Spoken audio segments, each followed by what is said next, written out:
E agora, para começar a nossa grande pesquisa da manhã, porque tem que ser épico,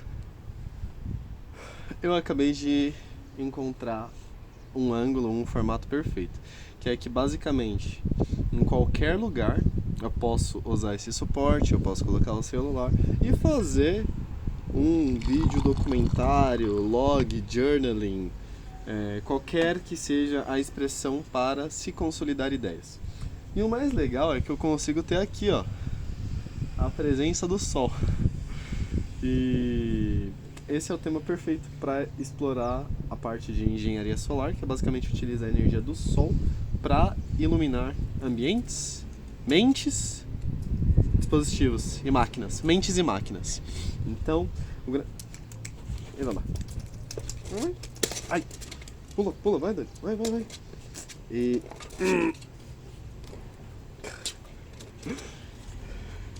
vai. Aí.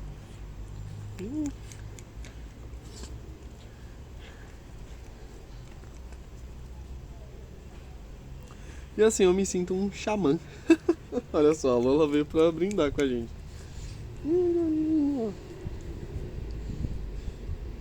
Ah, muito bom os bichinhos.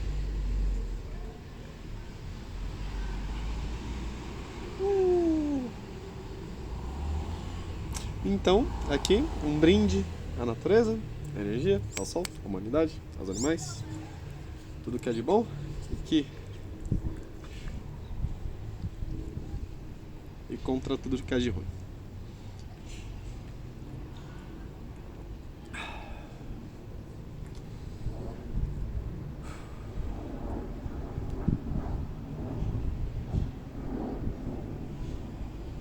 Nossa, eu já tinha até esquecido o quão bom é passar um tempo no sol, assim. Um lugar aberto, com sol. E biologicamente faz sentido, né? Porque o corpo ele precisa ter exposição ao sol, por N fatores, né? E psicologicamente faz sentido também, porque a, a percepção sensorial do calor do sol, ela é muito importante, é muito relevante. O sol, em todas as culturas, todas as filosofias e religiões, ele representa a vida, assim como a água, né? Acima está o sol, abaixo está a água. O sol representa a, a essência masculina e a água representa a essência feminina. E isso é muito interessante. Não necessariamente são homens ou mulheres, mas a essência de tal natureza. Então, por exemplo, todas as religiões e filosofias incluem isso. E tem muita virtude nisso, né? Por exemplo, nature and nurture. Nurturing. O nurture, ele é uma expressão em inglês, né? Nurture, em inglês, que é o equivalente a nutrir, né? E isso vem do quê? Do cuidado, do carinho, do afeto, da empatia, de você lidar com outro ser, né? Buscando o bem desse ser. E aí isso é necessário para se criar uma pessoa, né? Para o desenvolvimento humano, né? Essencialmente. E também, essa daqui foi um pouco sobre a essência do que geralmente se atribui ao feminino e ao masculino também. Tem uma beleza, uma virtude nisso de você tomar a frente, de você resolver o que é possível de ser resolvido, de fazer acontecer, de ter um drive. O fogo, exemplo, o fogo ele tem mais relação com o sol, assim como o gelo tem mais relação com a água. Mas aí a gente entra num outro ponto, né? Você tem a essência masculina e a essência feminina. Não necessariamente está relacionado com o corpo, até porque o sol não tem um corpo, a água não tem um corpo, o fogo não tem um corpo, o gelo não tem um corpo. O gelo não é um cara, a água não é uma mulher, o sol não é um cara. Eu costumo fazer muito essa piada quando eu me refiro a alguma coisa, e aí eu uso um pronome, né, masculino ou feminino, e eu falo sim, sim, o dinheiro é um cara. Por exemplo, o dinheiro ele é legal, mas ele pode ser traiçoeiro. Então você tem que tomar cuidado com o dinheiro. Você fala, é meio antropomórfico a maneira de se referir ao conceito, porque primeiro que o dinheiro não existe de fato. Você tem cédulas que representam um determinado valor a ser trocado por um recurso, e aí ele tem um custo, etc. Entre economia, tudo bem. Mas o dinheiro é um conceito, né? Assim como, por exemplo, sociedade é um conceito. Ideias, né? E aí você tem conceito, tudo surge na mente. E aqui a gente já parte para uma parte bem mais filosófica, o que é igualmente necessário, não apenas interessante, mas necessário, tão fundamental quanto aprender sobre as ciências das engenharias, né? Porque o que a gente costuma falar sobre ciência não é nem ciência, porque ciência é pesquisa, é a busca por, e engenharia é fazer, né? E a gente confunde muita coisa, tipo, exatas. Então, você tem pesquisa e você tem execução, né? Ciência e engenharia. Tão importante quanto os dois, né, é a filosofia. E a filosofia é a base da ciência. A filosofia surge e cria um método científico para validar que uma ideia faz sentido. Porque ideia por ideia você pode falar que a Terra é plana. Não chega a ser uma coisa válida de se dedicar energia neural cognitiva para discutir um tema que está fundamentalmente errado, né? A Terra ela tem o seu formato geóide de acordo com os relevos, etc., mas fundamentalmente ela é circular, né? Ela pode não ser um círculo perfeito, mas ela tem um formato circular. Assim como os planetas não giram perfeitamente em torno do Sol. É um elipse ao longo do tempo e o tempo está se movendo. Então, as representações que a gente tem muitas vezes sobre as coisas são uma forma extremamente simplificada de representar a realidade. E aí entra outra coisa, né? A filosofia como um método da gente buscar entender, compreender a realidade objetiva, né? Porque a realidade subjetiva é a nossa experiência pessoal, do ponto de vista que a gente tem. Não tem como alguém aqui do Brasil saber como que é a realidade de alguém do México. Você pode pesquisar, você pode buscar, mas você não vai saber como que é acordar num sábado de manhã na cidade do México, tendo 12 anos de idade. Porque você nasceu no Brasil e você tem 30 anos. Falando sobre mim agora, não tem como. O que a gente pode fazer é buscar, sim, compreender, entender, colaborar, né? E aí todas as religiões, filosofias têm esse princípio da colaboração como um princípio, né?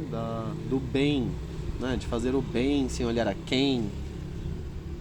Mas, infelizmente, o pessoal se perde na mensagem por causa de golpistas, e aí a pessoa para de pensar. Ela não tem acesso mais à ciência, tem um acesso limitado à engenharia, que é o suficiente para fazer, por exemplo, uma fábrica, fazer a sua função em uma fábrica, ter um salário miserável e pagar imposto e morrer. Então, assim, complexo, extremamente complexo. E aqui eu tô dando uma volta e eu falando sobre a importância da filosofia é entender como entender, pensar sobre pensar, aprender a aprender. A base de tudo é o conhecimento, porque pra gente, qualquer coisa que a gente vai fazer, a gente tem que pensar naquilo antes. E se você não pensa antes de fazer as coisas, talvez tenha algo a se pensar sobre isso. Aí você fala, mas eu não calculo tanto, eu não penso tanto, eu sei que vai acontecer, eu sei que vai dar certo. Como que você sabe? Intuitivamente. A intuição é o quê? O resultado do processo cognitivo da mente inconsciente. Então, assim, você pensou naquilo, assim. Você pode não ter utilizado o texto, mas você usou suas palavras, suas associações internas, seus símbolos, suas percepções, seus sentimentos, suas emoções. Todas as experiências compõem a base do conhecimento, da expertise, da sabedoria. E se atrelar a texto escrito a isso é muito vago, é muito falho, é insuficiente e chega a beirar o absurdo. É como pensar que porque uma pessoa não sabe escrever ou ler, ela não detém conhecimento. Isso é uma maneira bem errada de olhar para as coisas. Se você se leva por esse caminho, você vai falar que as culturas orais não tinham conhecimento. E aí isso é extremamente errado também. Ou você vai falar que as culturas que não deixaram artefatos, recordações ou evidências, elas não existiram. Porque um outro grupo queimou a sua cidade. Foi o que aconteceu com Bagdá. Bagdá tinha uma cultura fantástica. A África inteira. Ela tinha culturas fantásticas, onde o conhecimento era muito desenvolvido. Inclusive, enquanto a Europa estava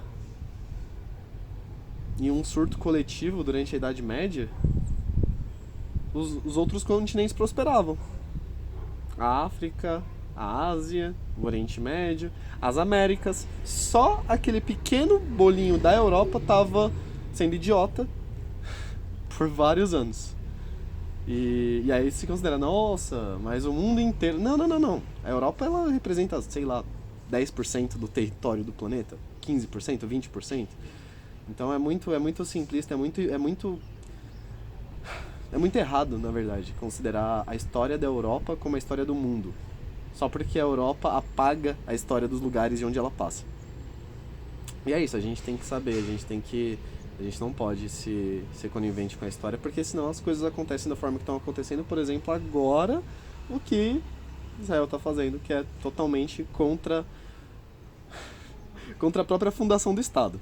E o mundo está deixando acontecer, então é complicado. Mas não é certo. Não é certo. Simplesmente não é certo. Não é certo matar criança. Não importa em qual cultura. Não é certo matar criança. Não é certo matar... Não é certo. Não importa o que você tentar. Existem coisas fundamentais que não tem como você justificar, não tem como você matar civis, por exemplo. Civis já é errado pra caramba. Criança que não tem culpa de nada, que não... Não, simplesmente não. E é isso, e estudar as culturas, os idiomas, estudar a humanidade por si, nos ajuda a sermos mais humanos. Conosco, com as pessoas ao redor, etc. Então assim, não é sobre você seguir uma coisa e se fechar pro resto, não. É ser aberto pro mundo e contribuir com o mundo também, mantendo suas convicções, sua individualidade, sendo uma pessoa com sua autonomia e soberania, porém ser um nó positivo, né? Porque isso, se a gente só vem pra cá, consome, destrói, causa destruição e desgraça, o que a gente é? Um câncer. Então, o ser humano, ele não é um câncer, por essência, não é. O ser humano, ele é um ser também, ele é um ser que vem da natureza, é parte da natureza, porém, devido a interesses, o ser humano vem cada vez mais se perdendo da sua essência, né? Mas o ser humano é naturalmente bom, independente de credo, religião, cor, qualquer coisa. Então, eu vejo que é isso que falta hoje em dia. As pessoas lembrarem que somos todas pessoas, né? E isso vale pro externo quanto pro interno também, né? Hoje, com essa ascensão das tecnologias, a gente passa muito tempo em tela, a gente passa muito tempo... E o problema não é só tela, o problema é mídia social, cara. A gente passa muito tempo em tela de mídia social que, assim, só corrói a sua mente, a sua destreza cognitiva, ao custo de quê? Ao benefício de quê? Né? Então é isso. Perguntas. Trago perguntas, algumas respostas, mas muitas perguntas e data points para serem conectados. Temos aqui a presença, né? Até pouco, depois dessa nuvem o sol volta. E aqui fica também como um formato excelente para documentar ideias, etc. Também fazer carinho aqui, ó. Simplesmente ficar aqui, ó, de boaça com a Lula. Olha lá, até o céu voltou. Então agora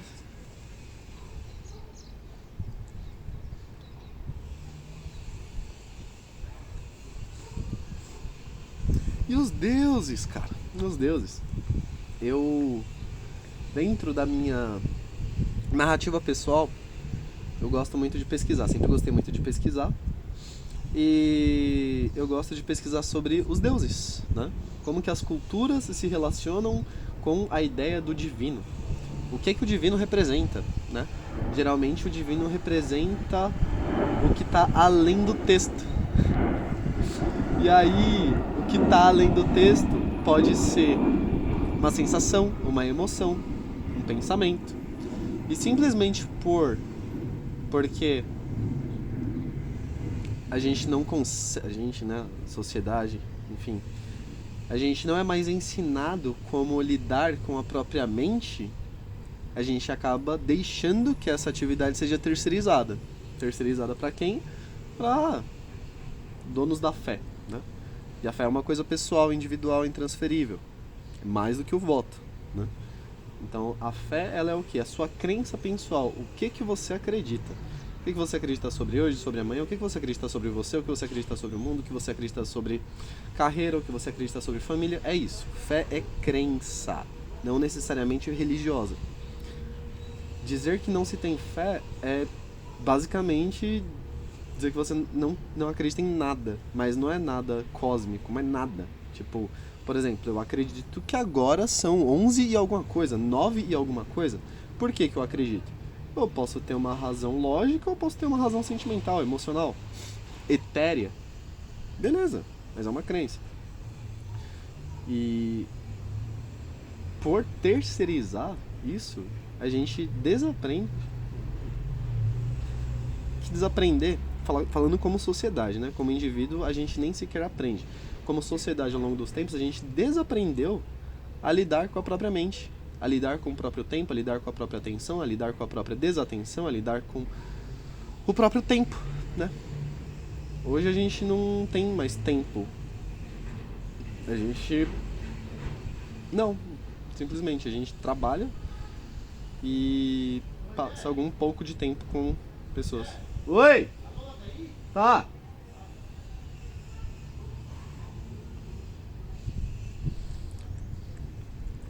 E é muito louco pensar que, assim, é tão enraizado essa ideia que não tem nem como pensar fora dela. Tipo, como que as pessoas viviam em outras épocas, como vivemos hoje, como poderíamos viver melhor. Por exemplo, eu gosto muito do período do Renascimento, porque foi uma época onde grandes mentes fizeram grandes trabalhos, como por exemplo Dante, Cervantes, Michelangelo, Donatello, Rafael, Leonardo,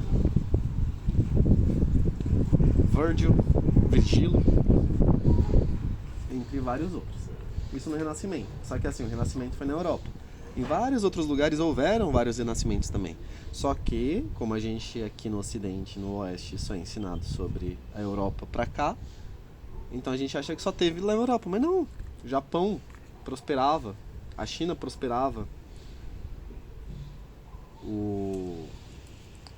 a África prosperava, o Oriente Médio prosperava, as culturas indígenas prosperavam.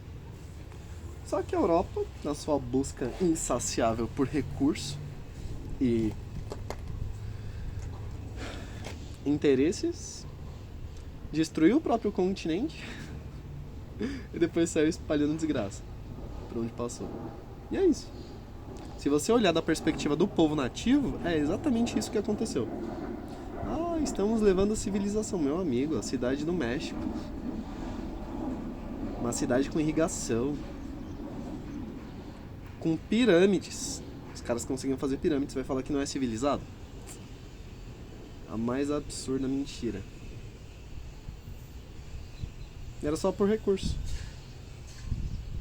No Brasil, antes da invasão portuguesa, tinham 5 milhões, aproximadamente 5 milhões de indígenas.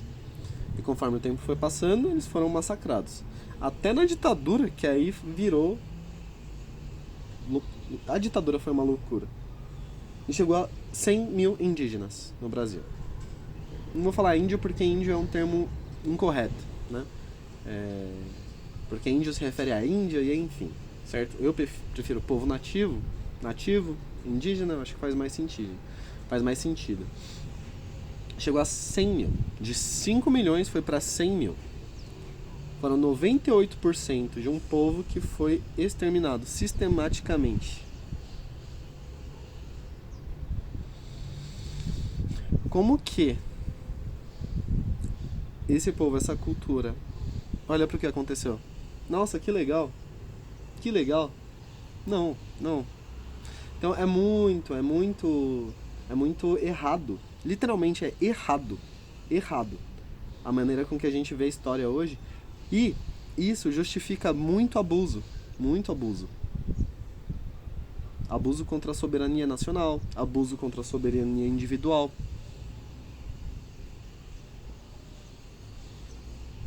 Totalmente errado. E parando pra pensar agora, isso reflete em tudo que acontece hoje em dia. Porque o que tá embaixo, o que tá no individual, tá no coletivo, tá no nacional, tá no internacional. O que tá abaixo, tá em cima também. Já dizia Hermes Trismegisto. Filosofia. E, por exemplo, o lance do hermeticismo. E hoje eu decidi também, vou comprar... Vou adquirir todos os livros sagrados. A Bíblia, a Torá, vou ler todos. Porque é importante a gente conhecer sobre. E aí eu decidi também, vou aprender os idiomas, eu já estou em uma jornada linguística, mas agora eu tenho uma função bem maior, tanto para linguística quanto para mim mesmo, que é estudar de verdade assim as culturas, os idiomas. Eu sempre achei legal o lance do arqueólogo do Indiana Jones com de marrom lá, sai correndo. Tem até um joguinho do Atari. E eu posso contribuir muito mais pro mundo dessa forma do que trabalhando no corporativo, assim, tipo, trabalhar fixo, CLT das 9 às 5. Nem 9 às 5, né?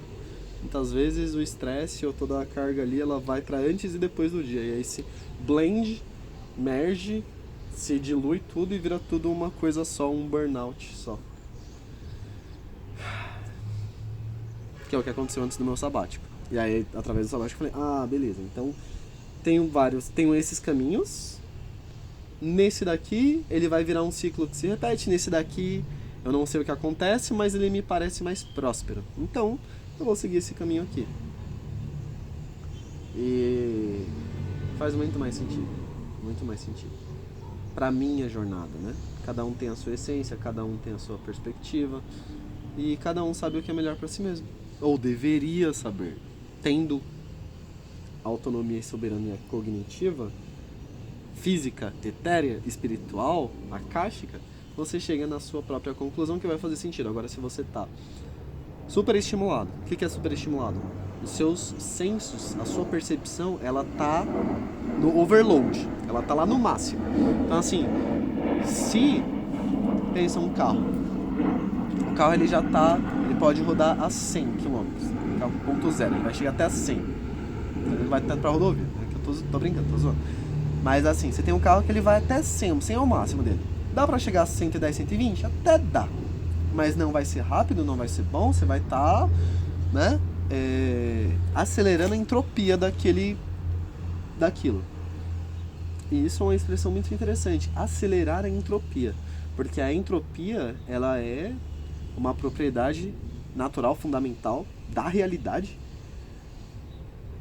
E o máximo que a gente pode fazer é se blindar dela, né? Evitar um pouco e tal. É como a passagem do tempo. A entropia e a passagem do tempo, elas caminham juntas. São forças diferentes, mas ao passo que se tem tempo, se tem entropia. Eu não sei se teria entropia sem tempo, mas é isso. Se tem tempo, tem entropia.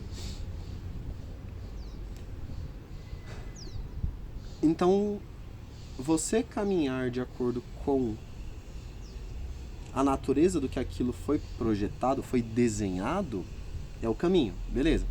Então ali o carro, pô, ele vai chegar até 100 ao máximo dele, 120 você tá fazendo mal já, cara, o ideal dele provavelmente vai ser 60, 50, 70. E aí ele vai um carro de cidade, por exemplo, né?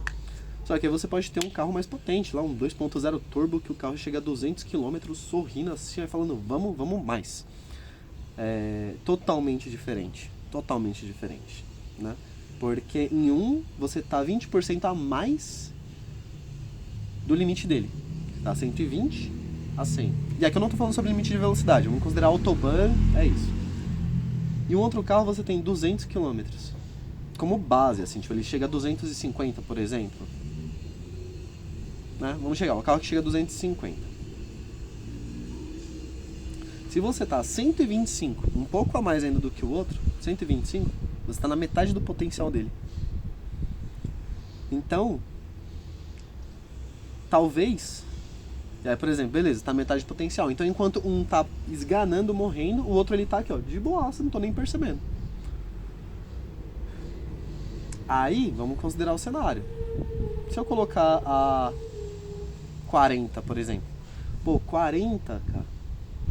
40 de 250, ele vai ser uns 20%, menos de 20%, em torno de 20%, vai. Não, é bem menos. 5% por aí. Não. Porque 40 de 100 é 40%. Aí agora 40 de 200 vai ser 20. 250 vai ser 10, 12, meio, 15, alguma coisa nessa linha. Vamos usar 15, vai. Você vai estar rodando a 15% do potencial. Talvez isso faça mal. Talvez isso faça mal para aquele outro. Então aqui a perspectiva que eu quero falar é, às vezes você está num momento onde você é o carro 1.0, então você tem que ir mais na moralzinha mesmo, mais de boa. E tem outro momento que você é o 2.0 turbo, onde você tem que gastar aquela energia. Você tem que usar. E aqui eu não falei sobre o combustível e sobre a validade do combustível, mas vamos considerar também esse fator. Então, isso daqui é uma analogia que eu estou usando do carro, sim, mas não é sobre o carro, é sobre o corpo, porque são máquinas. A diferença é que o corpo humano ele é uma máquina biológica, e a máquina biológica ela é muito mais avançada do que qualquer outra máquina, porque quanto mais você usa, melhor ele fica. Óbvio que você tem que manter direito, né? Você tem que, minimamente, dormir bem, se alimentar bem, treinar bem e pensar bem. É isso. Geralmente o pessoal não fala sobre pensar, mas fundamental também. Então você tem que aprender a aprender, você tem que aprender a desenvolver a sua mente, porque senão a sua mente, cara, vai ser sequestrada. E assim, não é nenhum alarmismo, né? É coisa que a gente já viu, tem os documentários, Dilema das Redes, entre vários outros. Então também é muito inocente achar que uma ferramenta gratuita vai te colocar como prioridade principal. Não, eles estão servindo ao dinheiro. É isso, cara. É isso. É exatamente isso. Não é nada menos, é muito mais. Porque aí entra um monte de esquema. Aí entra a geopolítica mesmo e tal, que é um tema que eu quero abordar, porque eu vi um professor extremamente monstro, que é o professor Chan, e ele, assim, ele é o cara mais monstro que eu conheço hoje. Né? Não conheço ele diretamente, obviamente, mas eu conheço ele como uma pessoa que existe. Então, conheço o trabalho dele, vejo os vídeos dele aí há alguns dias. E o cara, ele é simplesmente monstro. Monstro sagrado. Eu coloco ele na mesma categoria que eu coloco, tipo, Richard Feynman, David Mellon, de Harvard, Vitruvio, Da Vinci, Carl Sagan, Feynman, Faraday, Tesla. Na minha narrativa pessoal, eu tenho um conceito que é o Conselho dos Sábios, que são o que será que o Marco Aurélio pensaria sobre isso? O que será que o Carl Sagan falaria sobre isso? O que será que o Einstein falaria sobre esse aspecto da luz que eu estou vendo aqui, sendo uma refração e tal? Isso bate com o trabalho do Newton. Então, assim, esse é o que eu pessoalmente. E aí tá no mesmo, né, na mesma categoria. E o cara, ele é genial. Genial.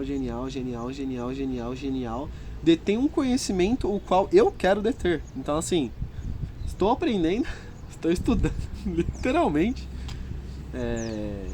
E o que eu mais gosto também é que ele fala mesmo, assim, tipo, dá pra perceber na forma com que ele expressa que ele tem expressão em inglês. Enfim, é mais fácil eu falar o inglês e depois voltar pro português. Então, change. It's very interesting to see his lectures because he really means what he says. So he's not like holding back.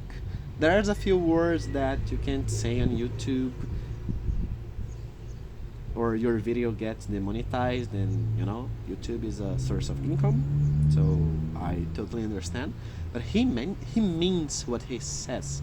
E essa é a expressão que eu queria, mean what you say, quando você quer dizer o que você fala.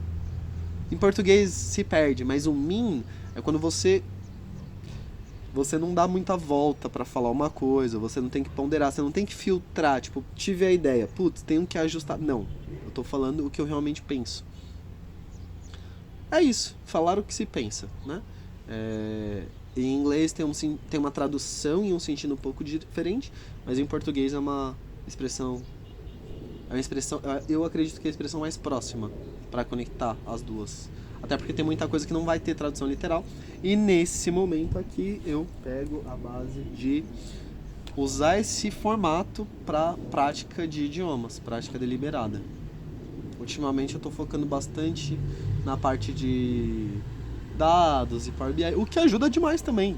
Então, estudar exatas é fundamental. É fundamental aprender matemática, aprender física, mas assim, não porque o sistema quer. Não, o sistema quer que você se foda. É isso. Ponto.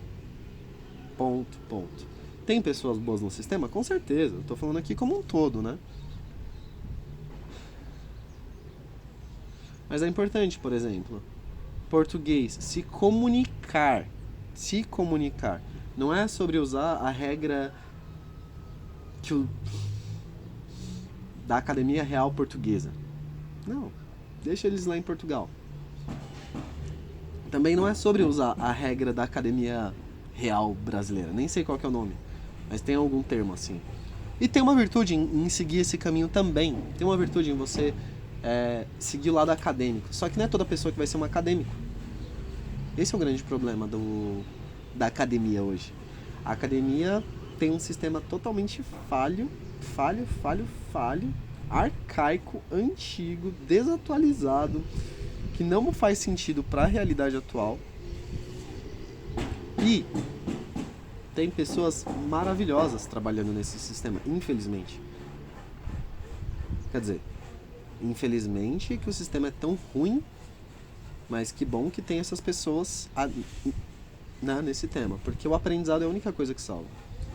O conhecimento é a única coisa assim, que a gente realmente hoje na nossa realidade objetiva humana é a única coisa que você pode fazer assim para você realmente de forma sustentável mudar a sua realidade. Tem formas mais rápidas? Tem formas mais rápidas. Você pode tomar o que é dos outros, né?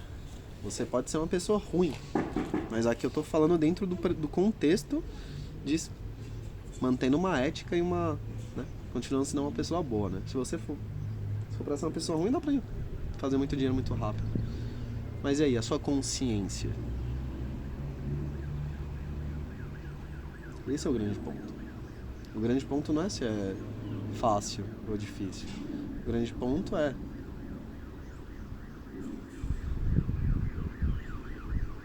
humano? É humano?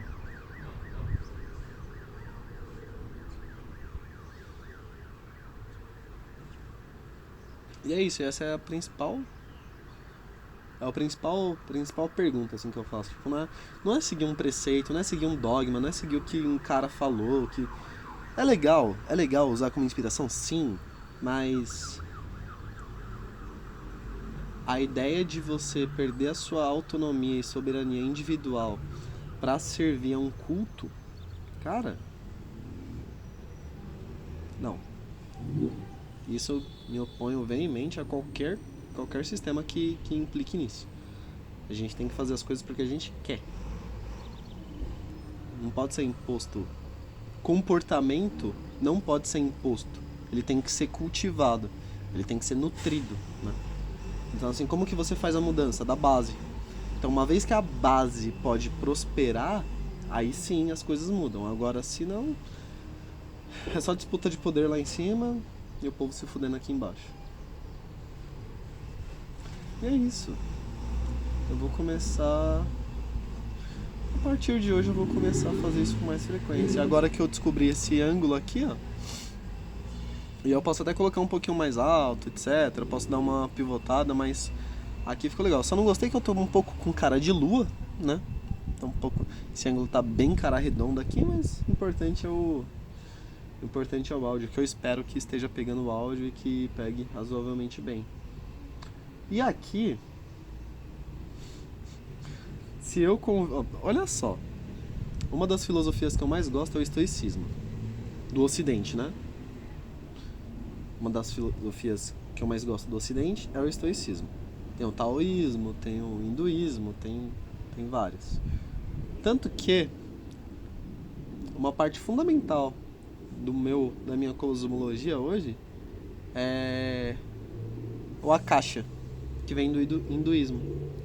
Que é a ideia de que o presente, passado e futuro existem ao mesmo tempo e já foi escrito. Já existe em algum lugar as linhas do tempo, sabe? Então, pra mim é muito mais interessante essa linha de raciocínio, porque eu sempre posso ser a minha melhor versão. Não importa o que tá acontecendo no meu dia, não importa.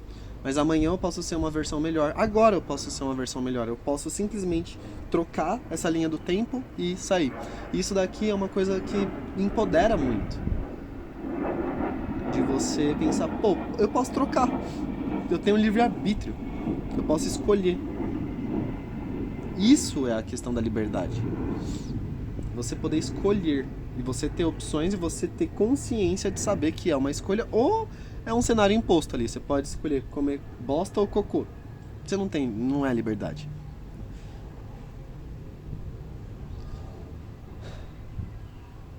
Você pode escolher ser escravizado dessa forma ou dessa outra forma. Não é liberdade. Você pode escolher vender a sua mente para isso ou para aquilo. Não é liberdade. E o consumismo de hoje não é liberdade. Tem muita pessoa que, assim, se você tirar... Não, e aqui eu não digo, tipo, tirar, de remover, de tipo, não. Tô falando assim, tá a pessoa e coloca ela em um ambiente, não tô falando de, né, enfim. Pega uma pessoa hoje, coloca ela em um ambiente, numa praia, num cenário paradisíaco, por 3 dias. A pessoa surta. Não. Porque muito do consumismo de hoje faz parte intrínseca da identidade das pessoas. Ou seja, você é o seu iPhone. Você é o seu iPhone, você é o seu coisa de marca, você é o seu status, você é o seu título, você... Primeiro que título é só um título. Título é outra coisa que é imaginário. Não existe, você não tem como tocar no conceito, na ideia de um gerente de projetos. Não, você é uma pessoa que exerce a função de gerente de projetos. Não existe hoje uma pessoa que seja um doutor. Não, você é uma pessoa que exerce a função de doutor. Eu sou uma pessoa que exerce a função de professor. E falar professor é simplesmente encurtar isso. Então, é isso. E pra mim é absurdo quando a pessoa se apresenta também. Meu nome é... O meu nome é... Mano, eu vi isso esses dias. O meu nome é Doutor João. O seu título se tornou uma parte tão fundamental da sua identidade que ele vem antes do seu próprio nome. O meu nome é Doutor. João vira sobrenome.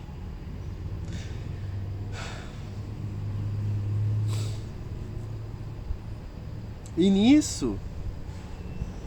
É isso. Eu vou fechar com essa.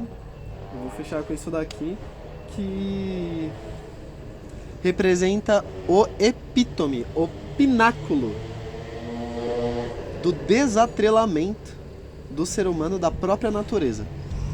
Individual, coletiva, nacional, internacional, espiritual, emocional, é isso. E fica a reflexão.